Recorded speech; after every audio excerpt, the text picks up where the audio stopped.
You haven't heard a word I've been saying. What's been going on? Did you figure it out?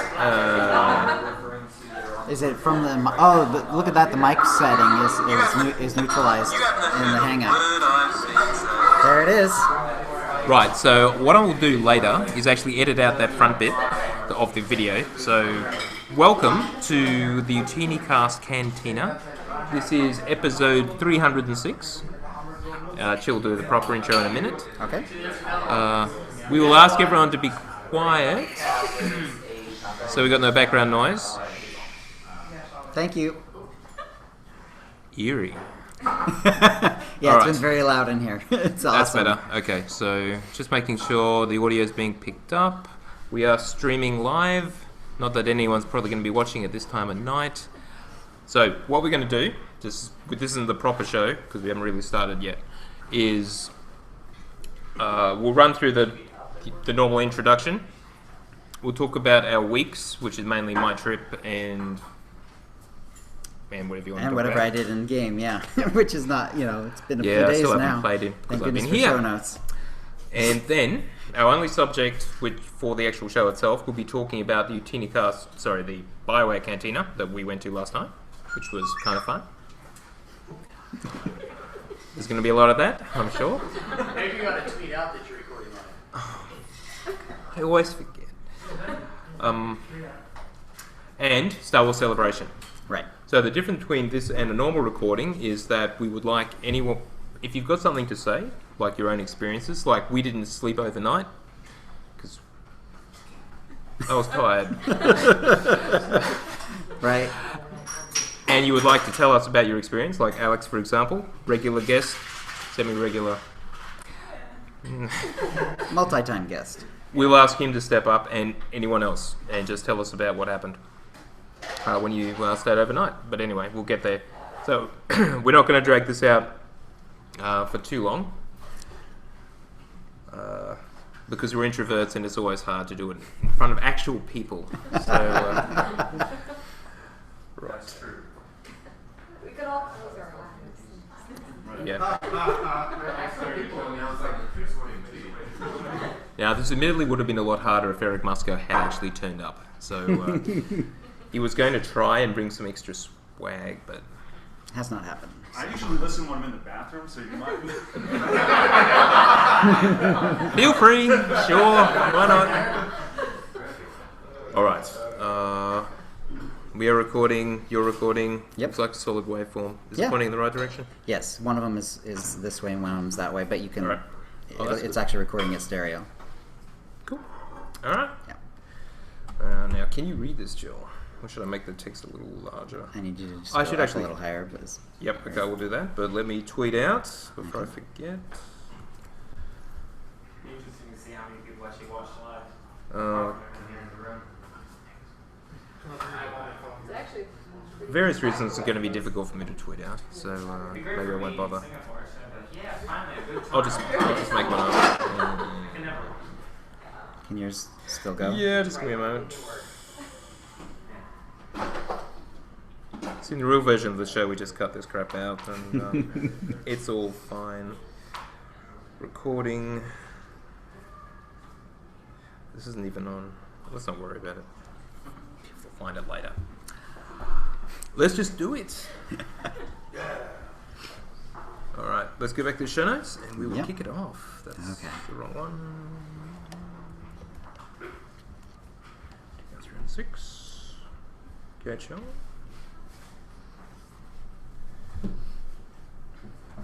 Okay, going in 5.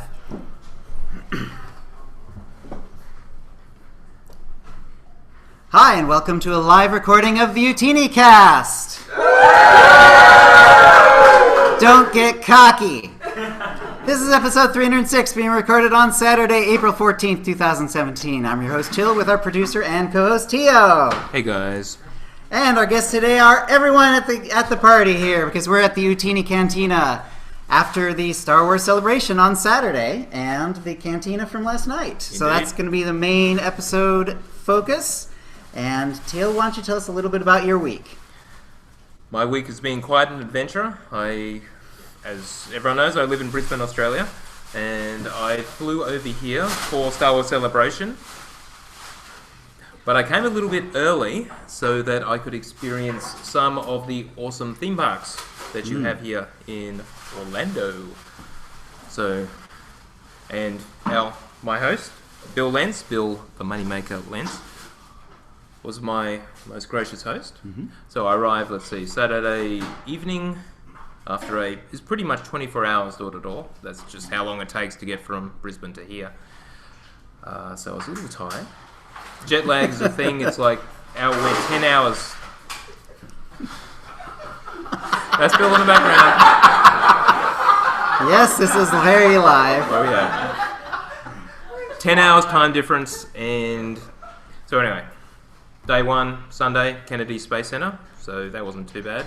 Went out there, had a look at all the places where they launch rockets, which is awesome. In Australia, we don't launch rockets, so this is all very new, very awesome. Very much enjoyed that. And Monday was Universal Studios. We had express passes and we just blew through a whole lot of rides, none of which I can remember. There was Harry Potter stuff in there somewhere. Yeah, both Harry Potter rides actually, Hogwarts Express, various others. In fact, I haven't been to a theme park in about 30 years. So it's the first time I'd actually been on a ride in a long time. And it was great.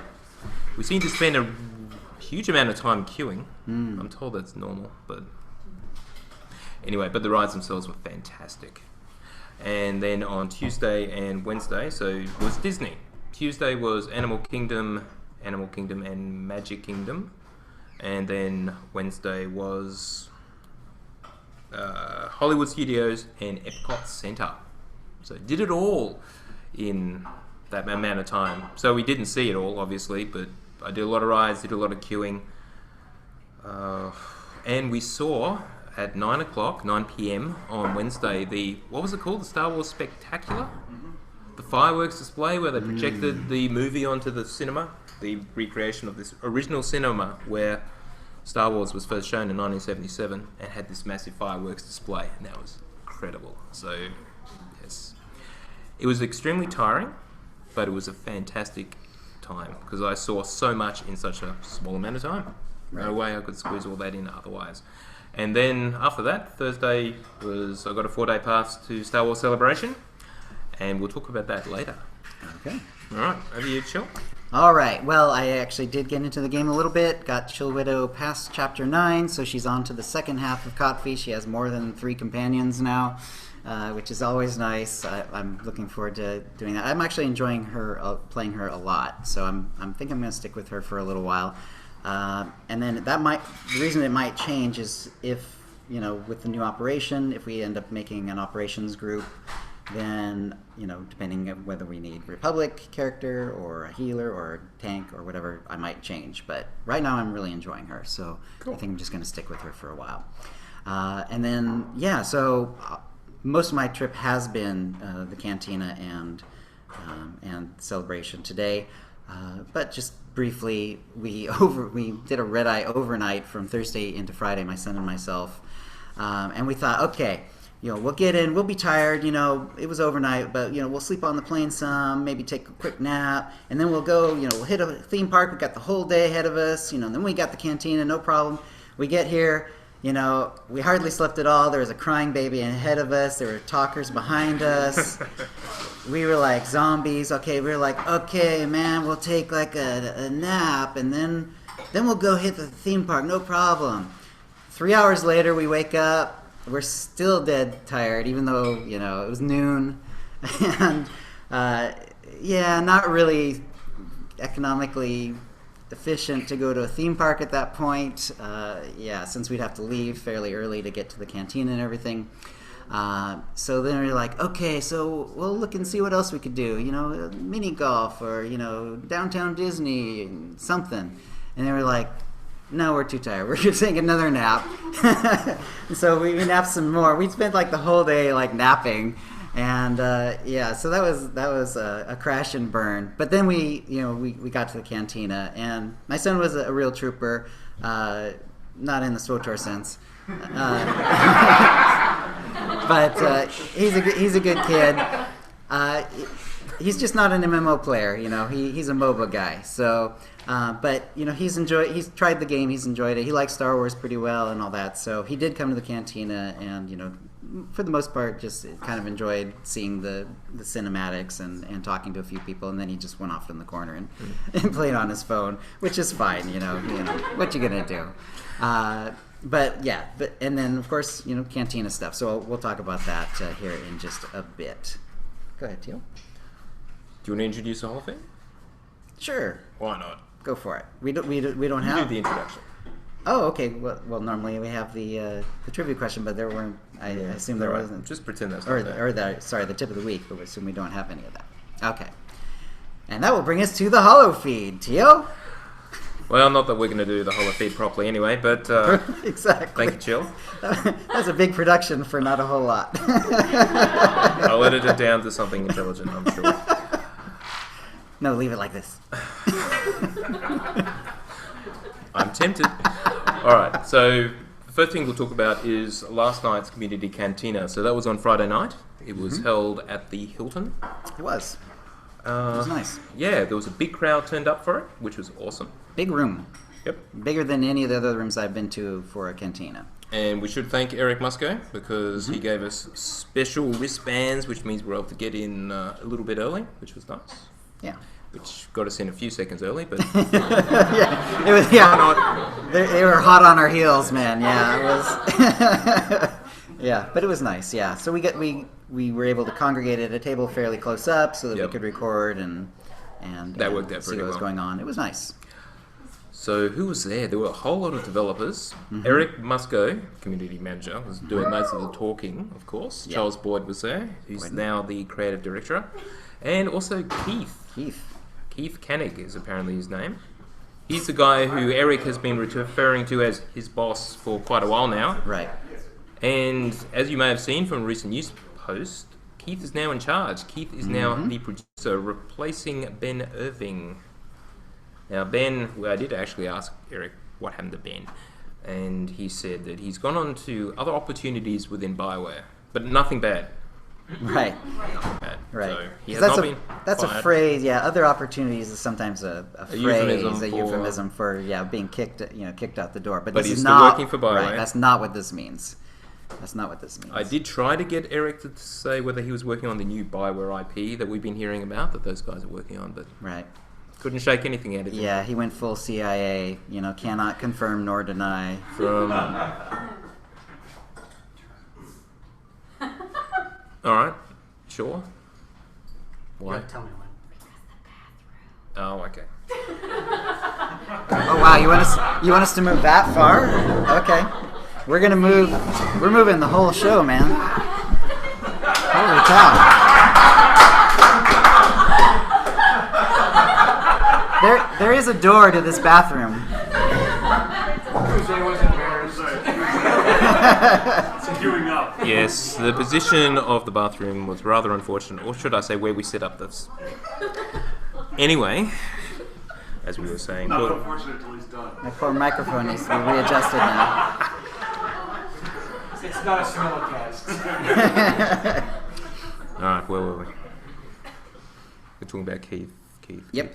Yes. Yeah, boss. he's still right. Or well, Keith. Yeah, Has Keith is replaced now- Ben Irving.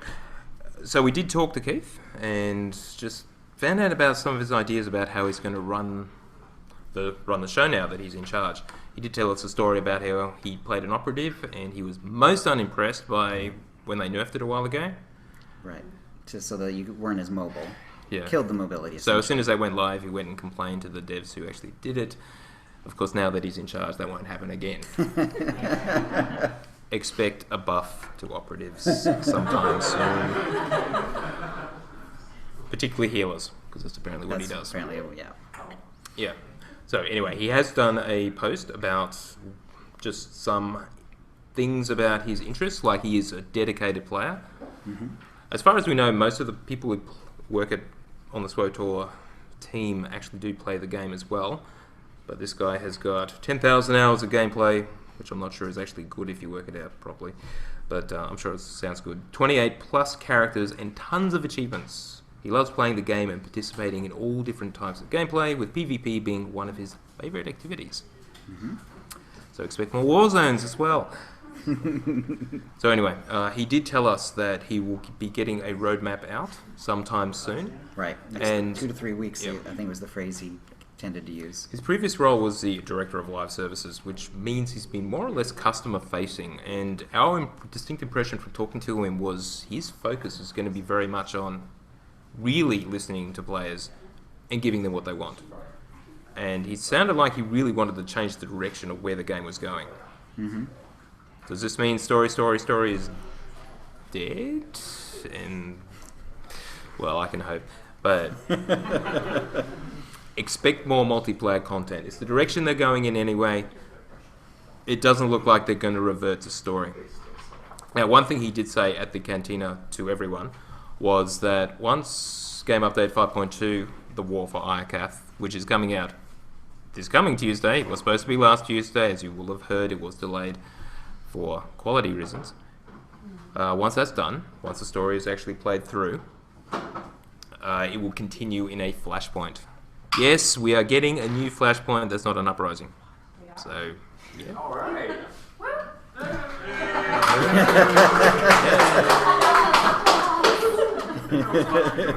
So add one more Flashpoint to your many list of many Flashpoints. At least it's new, so that's good. Did he say anything else? So, during the actual presentation that began the Cantina, it lasted about 15 minutes. Eric was talking, he brought Keith on, he talked for a bit. I think Charles talked for a bit. It's fairly short. Yeah, we were kind of expecting the usual Q&A, but they didn't do one. They said, what did Eric say? There were too many people and it Right. would be better if you just talked to them individually, which is what everyone did.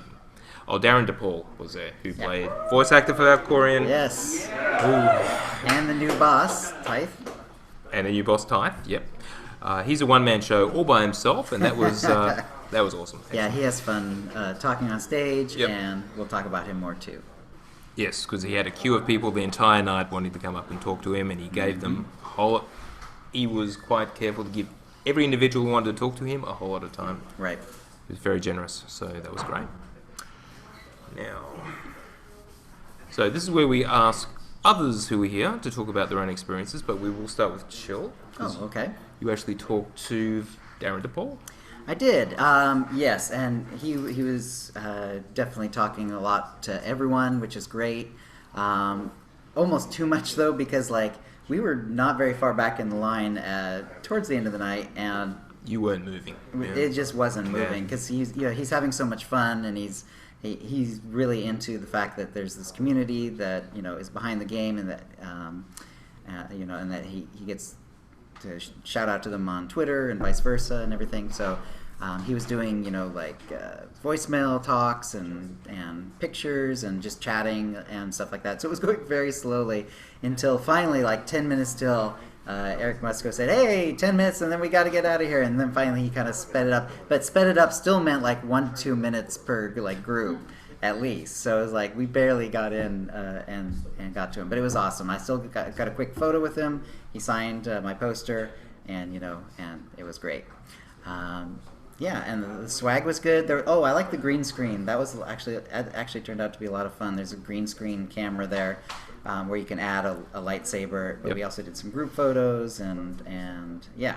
Had the whole bunch of Ootini people. We all just posed. They took the photo, and then they sent it to us straight away. So that was great. What was in the background? What was in the background? Well, it was kind of generic from what I saw. Yep. Yeah. But then when they gave you a hilt for a lightsaber, and they painted in the blade afterwards, which was Right. That was awesome. Yeah. Now, did anyone else actually speak to a dev and get some answers to anything? Well, it was more Decky on. Okay, Deck. But we don't really want to share it. It's sort of a secret. We won't tell a soul. All right. I don't know. It was fun to talk to him. No, sure. All right. Step up to the mic. Don't worry. Move the square around. Sure. Yeah. Let me move a little further too. All right. Yeah. This is our Gilby and former guest Fiona. So you've been on at least twice. Yeah, I don't know how many times. Yeah. Yeah. Sure. So, Talked to Keith Koenig. The new boss. Yep. Yeah, new boss. And I'm a healer. I'm a sage healer, and I hate PvP. My name is Fiona, and I hate PvP. So I told this to Keith, and he's an operative healer who is named Irritating, so you know who he is if you see him in PvP. Okay. Okay. He taught me how to PvP with an operative.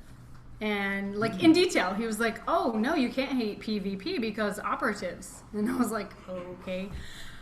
It was amazing. Because I play a sage most of the time. But he's like, so you roll in and you go in with your tank and you stealth and I was like, okay, sure, that's cool. And I meant to go home and write it all down. Because I'm like, write it down. The head guy told you to do this, right? No, I didn't write it down. But it was pretty cool. So Okay. he did give us answers. And there is a secret thing that we did talk to him about. It was pretty fun. So. But we your spoke lips are to sealed? Yeah, kind of. We wanted it to be kind of a secret. But we spoke to Musco first, who directed us too. He's like, go talk to Charles. And he's like, no. You know what? Go talk to Keith. Because on Monday morning, he will come in and kick our butts. And we'll have to do this. So yeah, and he was actually really excited about it. He's like, oh, so this. And we're like, yeah. So we'll see. If it happens, we'll be like, Dekion. It's all on Dekion. He did it. So you're just going to fun. tease us and not tell We're us. totally going to Okay. tease you. Alright. Secrets. You can spar anytime. Mm-hmm. You can spar anytime. All right. Waiting. Anyone else speak to a developer? They really weren't giving much away. I'll talk later about the operation. I'll bring that up next.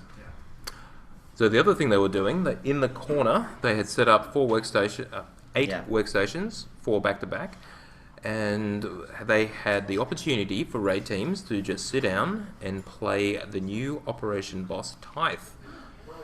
Which is part of the new operation, the first of the 5 bosses that will be released Right. in Game Update 5.2. And You forgot the air quotes around raid team. why don't we come and join us? Introduce yourself. Hello, all. I'm Zactor from Old Republic Dads, and I was at the Cantina with a group in front of me that I recognized, Bam from the Guild Wook on Shadowlands, and our 2 guilds kind of have a close relationship. So they had informed me. I didn't know that they had sent out a tweet saying, raid teams, come on in, we're going to let you attack Tithe and give away a free poster to those teams that were able to complete it. Limited edition posters. Limited edition poster. They only brought 200. Yep. So they ended up needing an extra person, so I filled in. The way they had the operation set up, it was, there were, as you said, 8 workstations. They had 2 tanks, 2 healers, 4 DPS, and it was specific roles. There was a stage healer, operative healer, commando DPS, sentinel DPS. I can't remember the other 2. Gunslinger, shadow, 2 melee, 2 range. Vanguard tank, Right. and Guardian tank. And they just so if that wasn't what your raid team was, then Tough. you're kind of you're kind of hung out to dry. And they had regular just workstation keyboards, 2-button mouse, no mapping of any keys or anything like that. They gave you about a minute or so to set up, get your abilities On the bars straight. and everything? Wow. Get them on the bars, let alone try and get them mapped to anything. Yeah. As well as trying to, you had to remember. You got to. They gave you your advanced class, so you didn't get to choose your advanced class. So you had to look up your advanced class and remember what skill points goes with those advanced class. So it was really that was the giant hurdle for most of the raid teams that night, was to get that dance down in the beginning in that 1 minute. You had headsets, but there was no microphone, so there was no voice comms or anything like that. A lot of the teams were yelling out commands to each other over the table. I got ads on me, focus, wherever, that kind of thing. So communication and that was a key. But at the same time, if you have a raid team and you have 3 sharpshooters, well, sorry. Not this time. Yeah, one of you is playing a sentinel and someone's playing a commando. Sorry, Wow. that kind of a thing. So No wonder it took like multiple groups. before yeah, they got probably someone had. down. They were at least 8 attempts probably before the first group actually cleared the content. That group, most of the groups were pre-made, were a guild of 8, or Yep. there were only a couple groups that needed 1 or 2 players to fill in, kind of thing. But that first group, I think you guys heard the cheers Yes. go I up. tweeted They were us very out, happy. yeah. Yeah. So, and in total, there were about 3 guilds that completed the content. The characters they gave you were just kind of templated. 248 gear. It was story mode, so you had the set bonuses. So you were a little over geared for it, but Right. it was to kind of make up for that hurdle of Yeah, exactly. not being at your Unfamiliarity. workstation. Exactly. Yeah. Exactly. Yeah. Whenever someone was asking me, "Are you going to go to the operations queue and, Yeah. and do that?" I was like, "I play with a Nostromo. I'm not. If I try to play with a query, I forget it. I'm Yeah, dead." exactly. Yeah. There's Exactly. no doing that. Exactly. I mean, like, just it probably was our second time through before we got 2 attempts at it. Our first attempt we got down to 4%.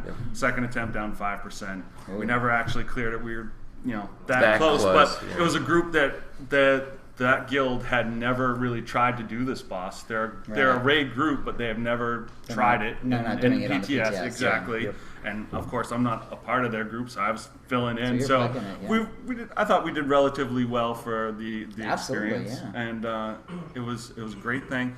One of the things that we talked to Matt, who's designing the operation, and he said one of the big keys, and this going forward, is with Tithe. The way you fight them is there's one set of ads. I can't remember the name. It's not the Guardians, but they add health to the boss, and that's like the first real time they've done this in a right. raid. Yeah. Is there's the boss's health meter. It can go up and it can go down throughout the raid, and you got to really manage the ads in terms of the stacking debuff. But the more stacks, the closer you are to failure. So you want to take away some of that, but these bots are also healing them, that kind of thing. So he said that's going to be a point going forward. He wants to add more dynamicism into the raids in that way. Things not necessarily mechanic specific, but things that are happening in the raid that you haven't seen maybe before, that kind of thing.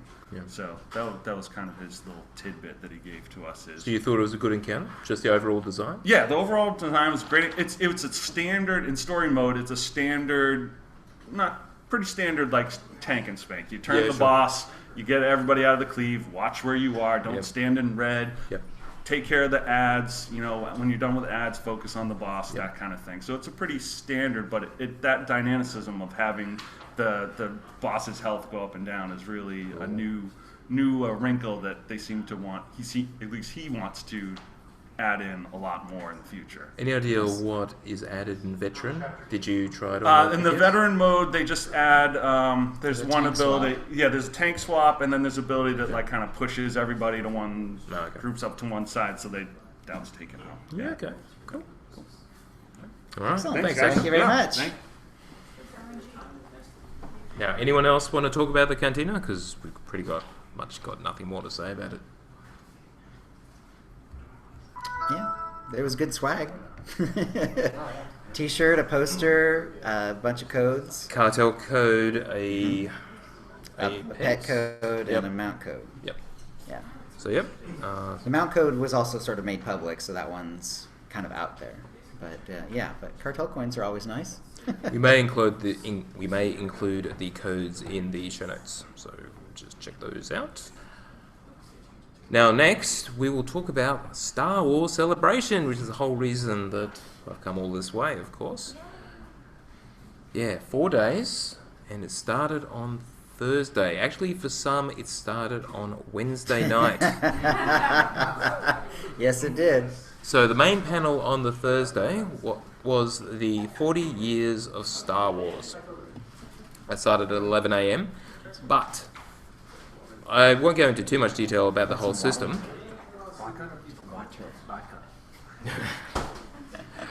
But the way it basically works is you had to queue for a wristband to actually get into the panel. Imagine that. There were 3 main stages. For when they did the main ones, such as the 40 years, the live event with the actual people in it was on the Galaxy stage, which held about 2,600 people. There was the celebration stage, which I think that was a big theatre. Yeah. They held about 6,000. And then there was the other one, which had about 1,500 people. 1,300 people. Thank you, AJ. And so roughly 10,000 total. Now, to get into that, you had to queue for the wristband, and they gave out the wristbands, and that would let you in later. Of course, you had to queue for that later just to get into the room, to get a good seat. But to get into the queue for the wristband, for that one, they let you queue overnight. And we actually went there on Wednesday night just to... Well, I had to get my badge, because I had the will call ticket, which just means you go there and pick up your badge. Bill had been trying to convince me to queue overnight. I was kind of tired. Jet lag, Anyway. I could blame Oni. That was Eric, who you may remember from the early days of the show. He has come along and joined us as well. But anyway, Bill and his wife Kathy were actually going to do it, but it turns out we turned up at about 11 p.m. The queue to get into the live stage, the 2,600 stage, was actually full. So you could queue for the other stage, which would have the event live stream to it. Well, what's the point? Because you can just watch it on YouTube anywhere. So Exactly. yeah, you could be with a whole lot of other people watching it on the screen, but yeah, it turned out they were streaming it into the exhibition hall as well. The audio there was terrible. Yeah. So we didn't queue, but some people here did. So can I ask our good friend Alex?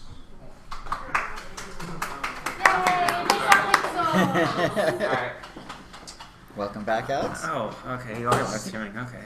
So you were one of the people who actually did stay overnight. Yeah, I did, and I stayed with Dekion and Fiona and AJ. I think that's it. Yeah. Oh, Emma. Yeah, And that would be Alex's dad. You may hear in the background.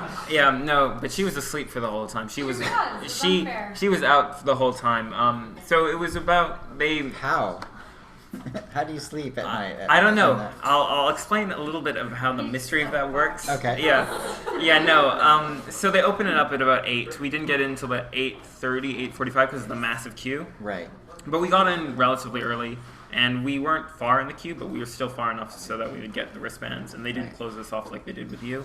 But yeah, so inside they had like little food places, and of course toilets and stuff, open the whole night, so it was fine. But they also kept the lights on the whole night. They didn't dim anything, and that was really awful. And I think it was Fiona who was like lying down, and she looked up right at the lights.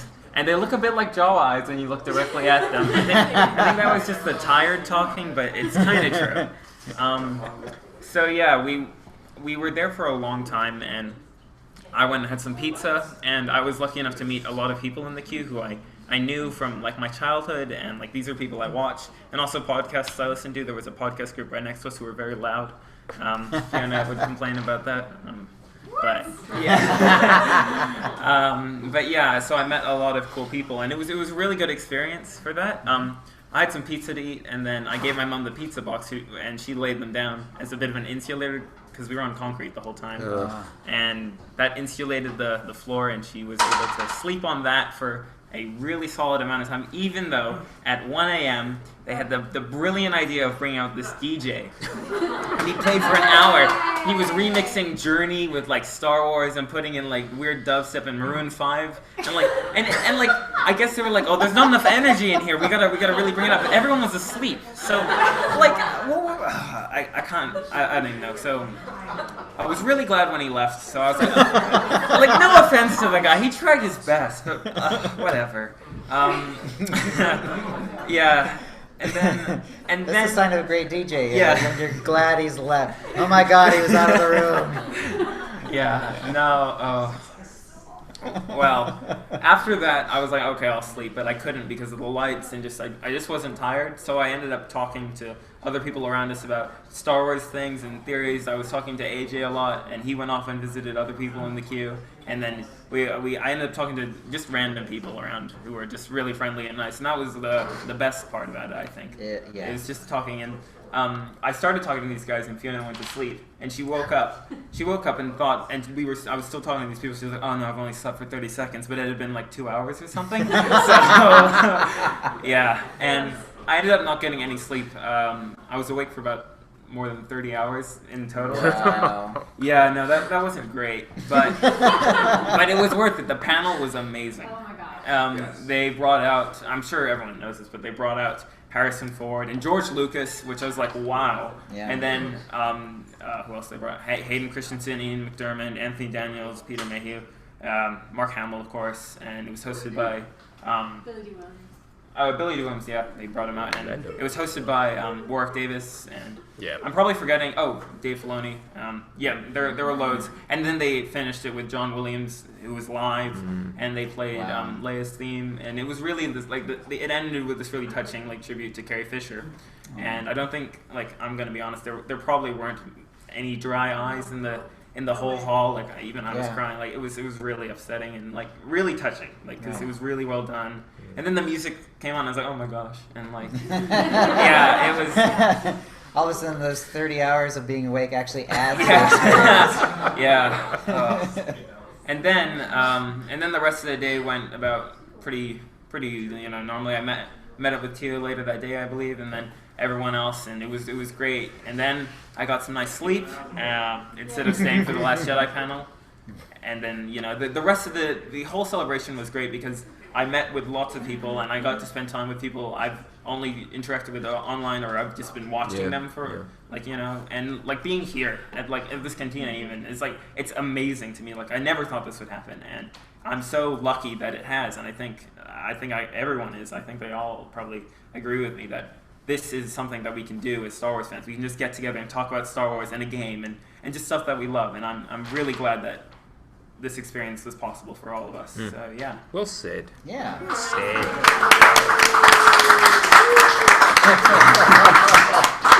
Yeah. Excellent. All right. Yeah. So I'm gonna give up the mic to everyone else who was here at Celebration. But yeah. So thanks for doing this, guys. It's great. Thanks, Great. Alex. Thank you, Alex. All right. I'm gonna get up. So what else happened Thursday? We'll just step through it day by day. Sure. I went to the Dave Filoni panel, talking about Star Wars Rebels, of course, and actually Clone Wars as well. Yeah. So what he did was talk through just the character development of some of the characters that appeared both in Clone Wars and Rebels, such as Darth Maul, Ahsoka. Who else was there? Rex. Rex, And Rex. the clone, and there was someone else. Ships. And the ships. Yeah. Didn't make much of an impression on me, sorry. Do you want to come and... Sit down and talk about character. Yeah, a shot on the OotiniCast. Episode 3. Yeah, that beard is real. So yes, it is real. So the ships basically, what they were talking about was how they took the ships from Rebels so that they could be on Rogue One. And so all the improvements they made, because obviously in Rebels they're not going to have quite the detail, because if you animate you have to draw it over and over and over again. But in Rogue One they needed to have it look a little bit more realistic. And so filling in all the details and layering the skins over it. So the panel really was about the development more than Evolution. the evolution of the characters and the early drawings and early sketches of them, as opposed to just what happened in the show, which I really appreciated. I've watched all of Clone Wars, but I haven't watched Rebels, and so being able to see those things was interesting for me. Actually, I enjoyed it a lot more than I initially thought I would. So. And what was really cool was just after the panel had started, a whole lot of cosplayers they opened the door at the back and sort of marched in, line in the front of the stage. And every single one of those cosplayers was someone that Dave Filoni had actually originally drawn sometime years ago. and they gave him something, some sort of memento. But We still know what they gave him. yeah, It was something. It was on the sly. he was clearly touched by it though. But yeah, Seeing what had become real from what was just an idea in his head, that was awesome. The thing with David that was really neat was to see just how much you could see the passion that he had for his characters that he had developed. I'm not going to go so far as his children, but it was something along the lines of where seeing something that he had conceptualized, drawn, and then see it in real life, and people loved his creation so much as to bring it into the real world. You could see that he cared and that he was not just a artist and working on an animated series, but a fan also, which was really neat to see. When someone has a passion for something, you can really see in the quality of their work. Indeed. Thank you, Aaron. Welcome to you. Now, did anything else happen on Thursday? It's all becoming a bit of a blur at this point, I'll admit. So let's just move on to Friday, which was from when we're recording this yesterday. The Last Jedi panel was in the morning, and did anyone queue overnight for that? AJ did. Didn't you? AJ? Eh. Overnight, just the screen. Oh yeah. It was like 3:30. Did anything happen of note? Yeah. Yeah, right now it's getting like at Oh. 2 a.m. in the morning. You start. Who wants to come and talk about it? Come on. Fucking I don't have really the best, voice for this kind of stuff. Slow down, Talk loud. speak clearly My bad. into the Right. devices. And Yeah. This is Carlos. I'm just a random nerd who was invited here by accident. Sure, why not? But it turns out he's good company, so it's all good. But there are a few things. No crazy DJ stuff happened for this overnight. Thank God. Although they still have the problem with people queuing earlier than they were supposed to. So I got there like let's say like 8 p.m. Yep. And the line for the queue was already wrapped around the entire building Whoa. Oh. and into the street. So yeah. I think the main two things happened overnight. Where like the Ryan Johnson, he came around I want to say like 2 a.m. and he started signing autographs and talking to people I think I want to say like for a few hours. Wow. Okay. And aside from that, a bunch of the fans started having like a little Jedi Knight fight club. I'm not joking. They all playing with those the prop lightsabers, just fighting Cool. each Okay. other. Yeah. I think those are the only main points that happened for these All right. during the overnight thing. Unfortunately, I couldn't get to the Galaxy stage because, It already It was was already full. full. Yeah. Right. so I went to the celebration stage, which honestly it was pretty fun. Overall, I won't say the overnight thing was not really that worth it because staying up 15 hours straight To watch it on the screen. to watch it streaming is hell on one's body.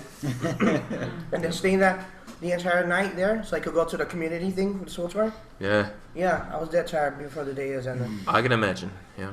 So Only too well, actually. What was the Last Jedi panel like? I haven't seen it yet. I'm going to watch it later on YouTube. But obviously, they released a teaser trailer. Right. yeah, well, mostly they were talking about like the changes between the characters and whatnot, and like at least for Rey's part of the story, they're talking about how like she's gonna meet Luke, and he's not gonna be like the hero that she fantasizes him to be. So like the whole thing, like don't meet your heroes because they're never gonna meet up to your standards. Sure. So much stuff like that. There's also like another little fan theory that people are theorizing. Like I think I'm saying at least on subreddit that people are talking about like maybe Luke could meet a certain character from Rebels, like from season 3. Like he's the Bendu. Like they're arguing like maybe between the Force Awakening and this, like he may have contacted him, like met him or something like that. Because he has a very similar philosophy according to the lines. Well, the lines that we heard implied that there aren't going to be any more Jedi. That's what Luke has learned, that Jedi are bad and they're going away. That's true. So the obvious question, well, we could speculate endlessly on this one. That's the fun of it all. Indeed. All right. Thank you, Carlos. Thank you, Carlos.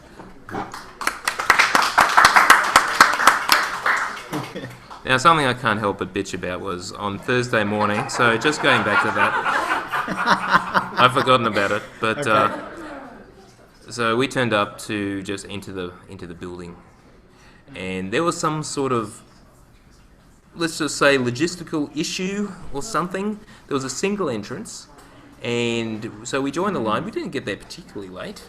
I thought we were reasonably early. It took us 10 minutes to reach the end of the line, which more or less bent all the way around the building. And as we were walking, they eventually opened the door, and as they slowly let people in, because they had to get them through security, we could see more people continually join. So it took us at least 2 hours to actually get in.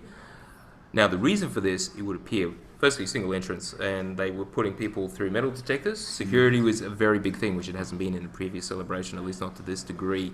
And there are only a couple of the positions that were letting people through were for normal people, but the VIPs and press and everyone else were going through all of the other ones. They were allowed in, and the rest of us were being bottlenecked through these too. So anyway, when important people got inside, they were able to open up the whole thing, and things moved a lot faster at that point, but bloody hell, what a disaster.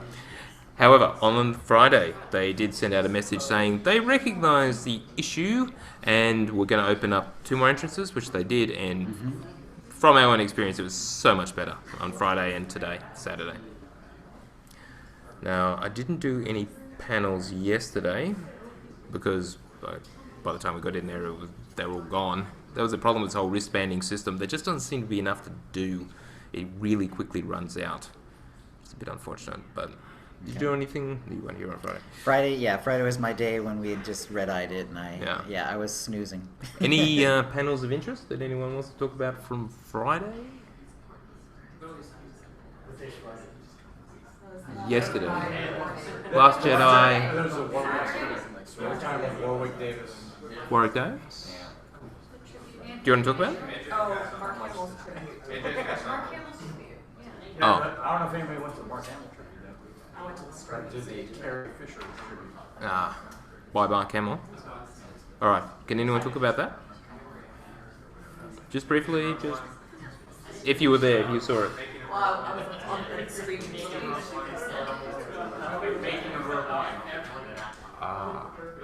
you want to talk about that, AJ? All right. This is going to be an editing nightmare. This is our friend AJ. AJ. Who you may have heard has written into the show many times. Many times. All right, AJ, tell us about the making of Rogue One. Making Rogue One, basically they had John Knoll, he's one of the producers, I believe.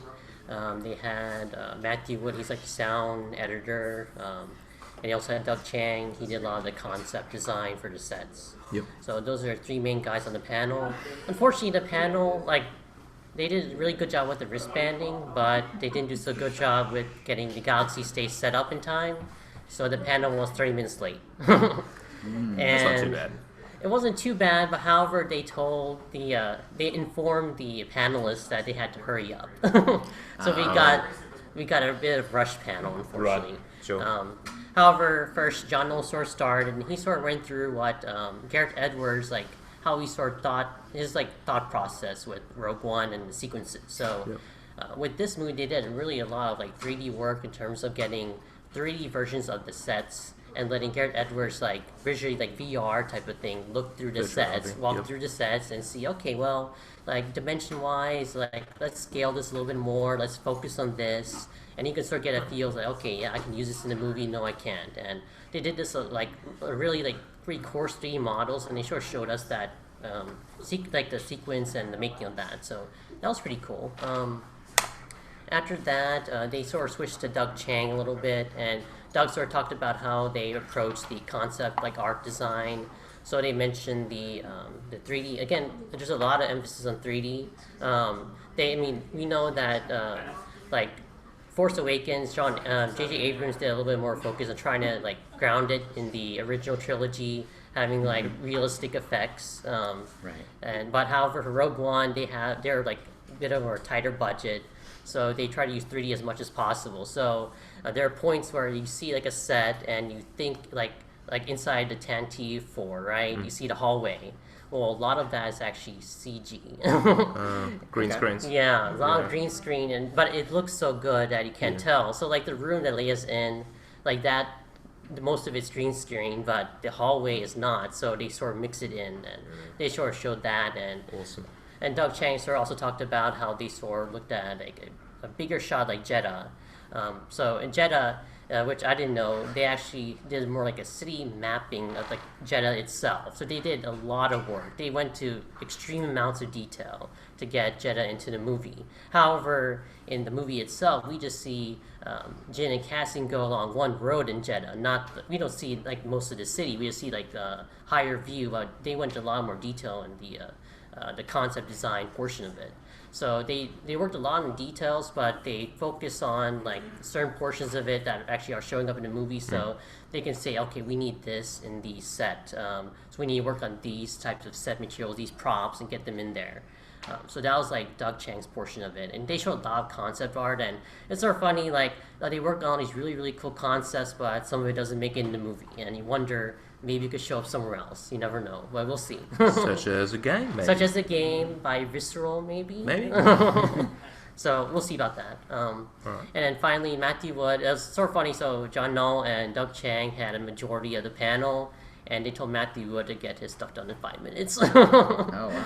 So he rushed through it a lot, but he's like the sound editor. He did a lot of sound stuff. And he actually did a voiceover for Grievous, I believe, too, in Clone Wars. Cool.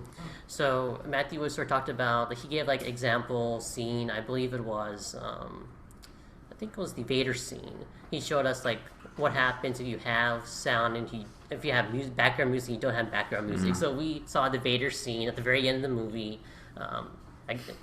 We're not to avoid spoilers too much at this point, but basically Vader's decimating the troops, right? They're handing off the plans, and we just hear, without the music, we hear all like the footsteps of the rebel troops and everything, and Vader, and you hear Vader's boot. And but no music though. Of course they put in the lightsaber sound.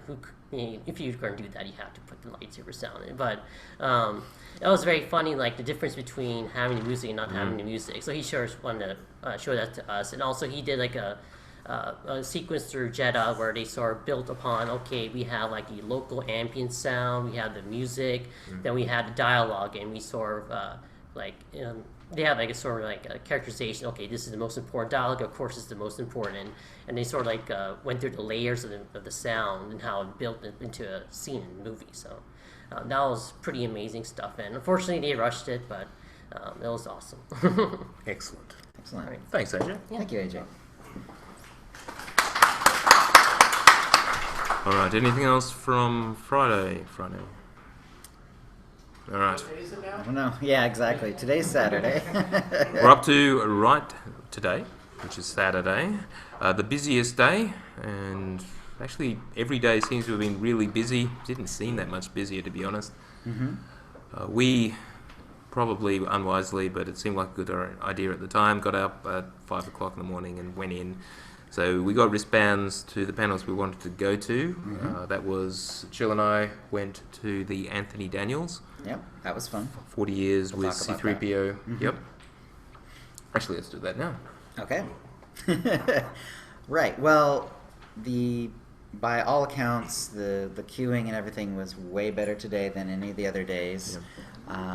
Still, because we were going there early and it didn't technically open till 10, we ended up being inside with our wristbands, but then having to sort of sit for a few hours. Well, I did. We went home. You actually went home and rested for a while, which is fine. But I hadn't seen like the showroom and the whole show floor and all that stuff, and I wanted to see all that. You only had today. Right, exactly. So, so I was there with my son, although he after a while, he kind of gave up. He ended up going back to the room. So I'll just speak to my experience. So we were there for, from just after 6, after we've gotten our little wristbands and everything, till 10. And I can't even imagine being in that room like all night, because just 3 hours, because it's just flat concrete, and, either you try to stand on it and your back starts hurting and your feet start hurting, but then you sit down, and then your butt starts hurting and your ankles start hurting because you have to keep crossing your legs weird, and I can't. I mean, it was kind of brutal, and I can't imagine having to do that all night. There are people who like brought little camping chairs and stuff like that, and it's like, yeah, well, if I hadn't crossed the country, maybe I could have brought something like that. But Sure. yeah, that was clearly like the way to do it. I mean, definitely, I would recommend it if you could do. If you have to sit in a place like this, definitely bring along a campfire chair. One of those camp chairs or something like that. Yep. Holy cow.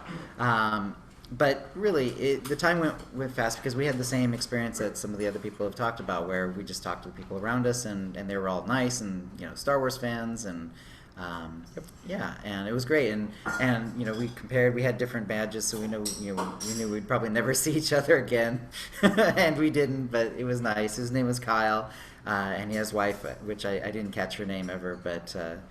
They were both really cool, but they were going to two different things than we were than the ones we were going to.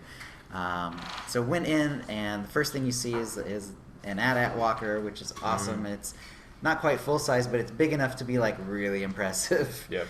This is all in the exhibition hall. Yeah, in the exhibition hall, and then immediately you start seeing all the cosplayers walking around, and the first picture I took was of Revan, which was awesome, and then turned out there was a few Revans there, and they were all really good. Not a ton of them, but there was enough, and there's a few other SWTOR like characters or SWTOR KOTOR related characters during the day, and that was really nice to see. The sheer number of cosplayers, especially today, is just staggering. You just can't walk in more than a few seconds without seeing someone else, and they're all incredible. Yeah. There's a few comedy variations on the characters, but right. Yeah, they're all really, really good. Yes. So just coming for that almost makes it worthwhile just by itself. Yeah, exactly. So the panel we saw was with Anthony Daniels. It was hosted by Warwick Davis. They mucked around for half an hour before it actually kicked off. Got off a whole lot of people on the stage, which was all awesome. But then it ran 15 minutes over time. But yeah, Right. Anthony Daniels, I'd never heard him speak live before. Neither have I. Or seen Warwick Davis live. Well, of course not. And they were amazing. So really enjoyed that. Yeah, and clearly they had a lot of fun doing it. There was some extemporaneous stuff, but a lot of it was like sort of pre-planned. Yeah. They had like little bits that they clearly had sort of set up, but they had fun doing it, and the audience was certainly having fun. Yeah. And I enjoyed it. I learned a fair bit, I'd say, overall. In between the comedy bits and so on. Yeah, and I liked it, like for instance when he was talking about the scene from episode 2 that was cut out, where you would have learned where C-3PO had gotten his actual coverings that he had never gotten in Phantom Menace. Padme dressed him. Yes, in fact, it would have been Padme. Yeah. Yeah, and there was some nice touches like that. Yeah. And then I went to the Battlefront 2 panel, though I was 15 minutes late, and I got to say that one was a little bit disappointing because I was late. I missed out on them playing the trailer, which I watched later. They did play the trailer again at the end, but in between they had Christy Golden, the author, who is writing a tie-in novel to the game. Whose title of the book I can't remember, but it's coming out 25th of July. And Battlefront 2 is coming out 17 November this year. So the big deal, of course, it has a single-player mode, and in the trailer they do seem to talk through the scenario that's going to involve something about avenging the Emperor or something like that.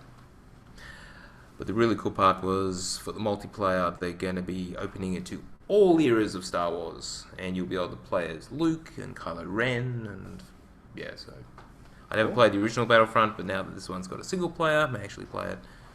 We'll see. But yeah, that was pretty good. Yeah, so that was your second one, and my second one was the cosplay competition, and it was awesome. I've already tweeted out some pictures and stuff from it.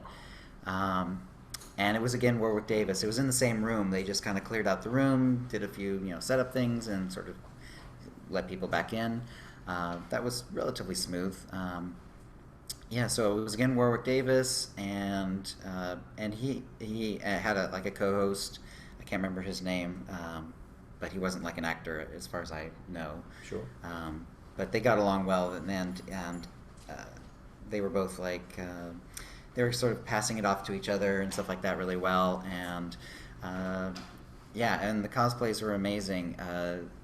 How did it work? Did they bring them on one by one, or was there just a line of them coming through? Right. Well, what they did is they had a few different categories. Not a ton of them, but there was one specifically for how accurate it was. There was one for under 13, so kids basically. Right. There was one for groups, right. And then there was one that was like sort of fantasy and like really complex cosplays. It was sort of a weird category. It was like either really complex cosplays or cosplays that were like, half Star Wars, half something else, or something unusual about it like that.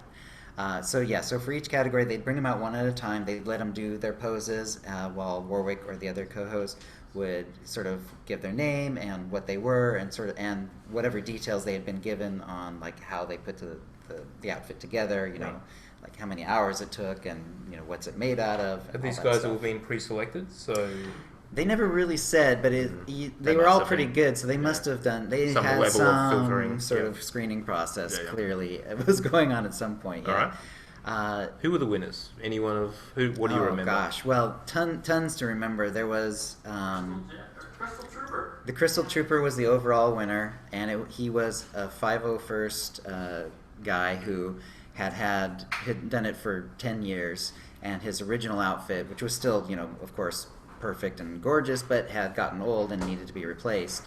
So, but instead of doing that, they sort of fixed it up, and then he and his wife took 51,000 crystals and hand put them on, like in perfect rows everywhere. So, and he became the Crystal Trooper, and he glittered like a disco ball. It was amazing.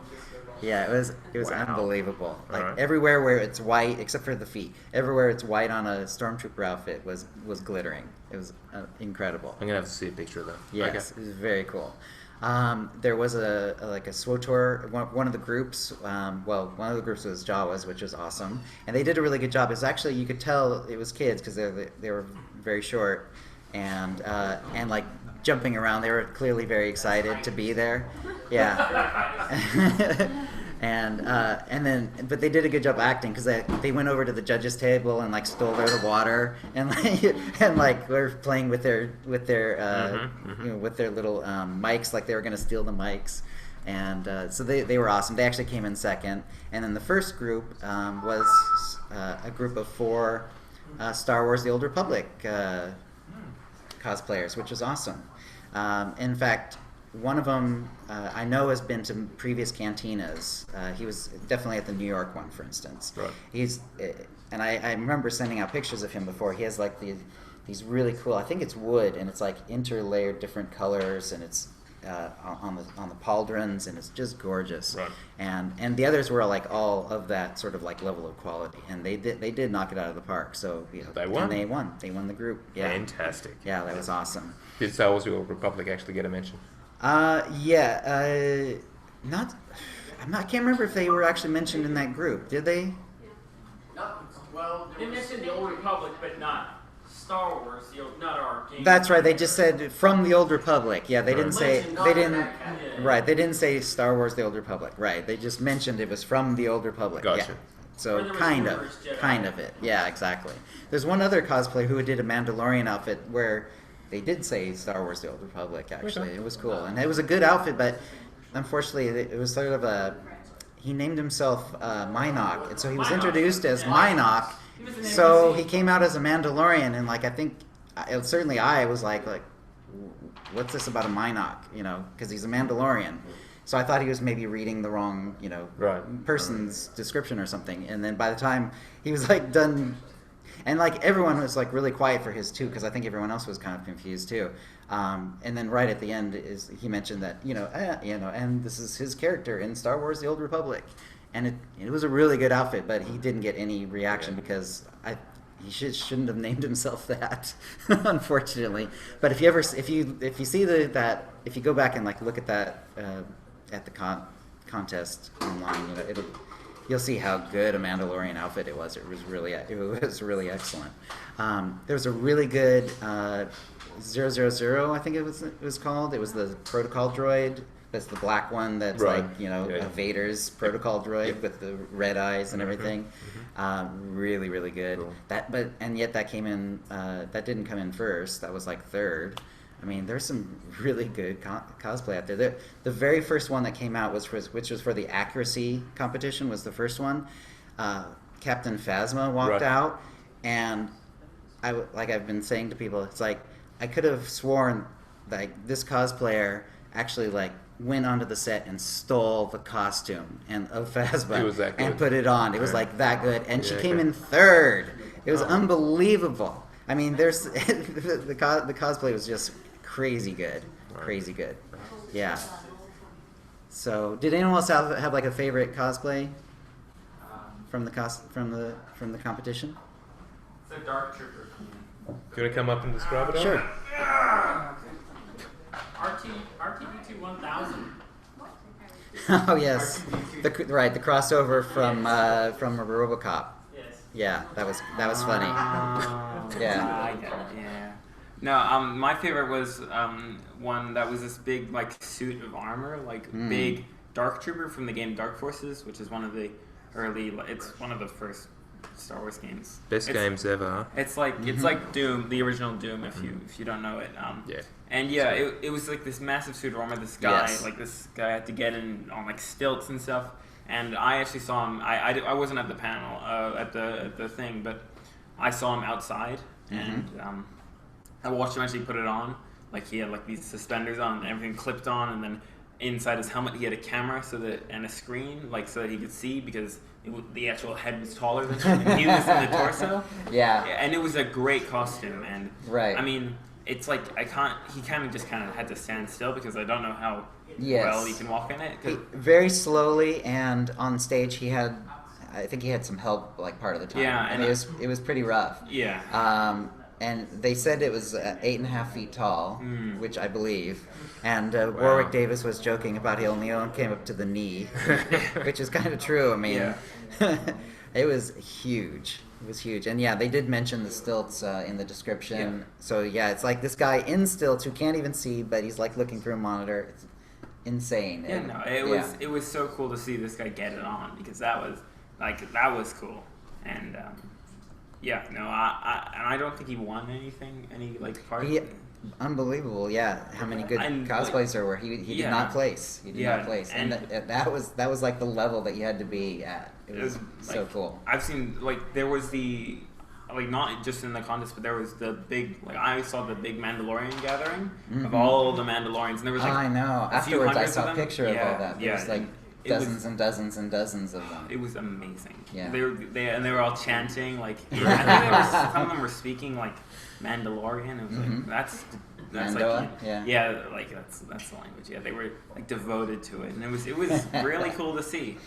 And yeah, so that was like the highlight of cosplay for me. Awesome. Yeah. Yeah. All right. Well, thank you, Alex. Yeah. So yeah, so that was a lot of fun. If you like cosplay at all, definitely check that one out online because just so many good ones, and they had a lot of fun doing it too. And Warwick Davis, both in the Anthony Danners and the cosplay competition, it was Very good really value. funny, Yeah. very smart, and he clearly like has a lot of lines that he sort of prepared ahead of time, but he could be extemporaneous too. I mean, Yeah. he was especially in the cosplay competition because it's one of those things that anything can potentially happen, like especially with the little kid stuff. And one of them was Wicket. One of them when the kids was Wicket. So lots of jokes and hugging the kid and everything. So but he clearly is really good at that too. So yeah, that was an awesome one to do. All right. That pretty much brings us up to now, and because the crowd is getting restless, mainly over in Really restless. that direction. Phil section. All right. So we're going to do the outro, and could I request that when Chill says the usual bit, or in our Ootini Rage guild, could everyone call out? Maybe afterwards. Could everyone do the Ootini Rage? Just Ootini Rage. Nothing more than that. All right then. You can't have forgotten already. Ootini Rage. Okay. I think we tried this last time. It was just this massive sound. Wall of sound. Good yeah. enough. We tried it You with the can do this like the show, right? So everybody over here is Ootini, right? So Ootini. And everybody over is Rage. Okay, there we go. We got it. But with feeling. Remember, angry. Angry. That's right. Angry Jawa. Let the hate flow through you. What he said. If you'd like to play with us in the Ootini Knights Guild on the Republic side of the Harbinger server, or in our Guild on the Empire side, do a /C join Ootini to join the Ootini channel. Then let us know you're a fan of the show. You can email questions and comments about the show to OotiniCast@gmail.com. You can Follow us read on that Twitter again, Jill. using @OotiniCast. Like we haven't done this 306 times. You can find contact details for all of us on our website, OotiniCast.com, which includes how to subscribe to us using iTunes, Stitcher, and the rest. We record the show live semi-bi-weekly on Thursdays at 4:30 p.m. Pacific. Go to OotiniCast.com/live to find out how to join in. Our theme song is Doomsday by Jean-Paul Zogby. Thank you to The Room. Yay! And we'll see you next week. Thank you, everyone. Thank you very much. All right. Thank you, everyone. Thank you. All right, guys. We're going to stop the recording now, and thank you for watching. And what do I usually say? May the force be with you, and or Right. serve you well. Something And or like that. very well, right. So yeah.